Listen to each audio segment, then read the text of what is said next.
You know, one of the most common mistakes turkey hunters make is they don't spend time conditioning their calls. When you get out to the field, that's the time for your call to have the perfect sound, pitch, and resonance that it needs to. So a little time at home before the hunt, getting those calls ready to go, chalking and scratching the surface will pay dividends when that big gobbler sounds off out in the field. Decoys can make a big difference in your presentation once a tom can actually see your decoys. It's real important to have the right setup to get that tom to close the distance. A lot of people use too many decoys or the wrong setup. I recommend a Jake and a hen. Something that I think a lot of us need to learn in the turkey woods, whether we've been turkey hunting for a day or for several seasons, is patience. We oftentimes want to rush everything, and turkeys happen on their own time. They might come in right away, or they might take their time. They might spend time with hens, and as they lose those hens, they might come to you. Especially true in the morning. They're all gobbling, they're answering your calls, but they don't come walking into you. That's actually a really tough time to call a bird to you. So if they go quiet, that means they're probably with the hens. And if you stay patient, you might outlast those hens and call in that big boy. One of the mistakes that you can make in the turkey hunting woods is not wearing enough camouflage. Even a bare hand will stand out and you can be seen from a long ways away. Make sure that you're camouflaged from head to toe, including your face and your hair.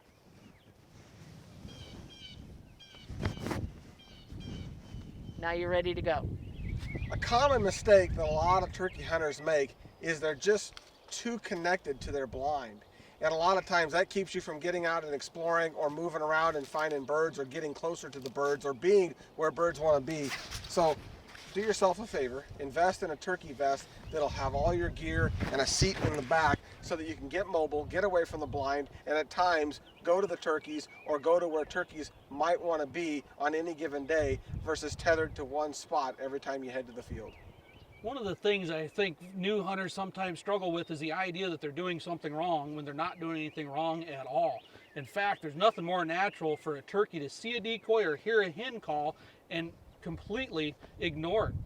Sometimes you might even gobble and not come to you. You're not doing anything wrong. That's just turkeys being turkeys. Be patient and you might get that bird.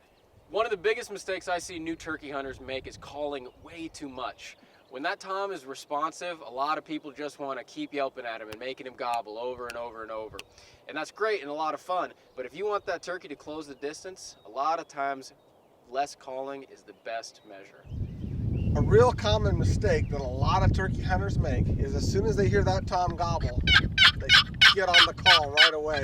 And he gobbles again, and we want that reassurance, so we get on the call right away, and he gobbles again, and we're thinking, man, we're good. The only problem is every gobble you make him send out is another opportunity for hens to intercept him before he gets to your setup. So if you got that tom on a string coming in, tone down the calling, less gobbling.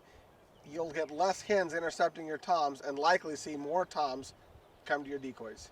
Turkeys have really good eyesight. That is one of the strongest traits that they have. So being hid from a tom is really important in your setup.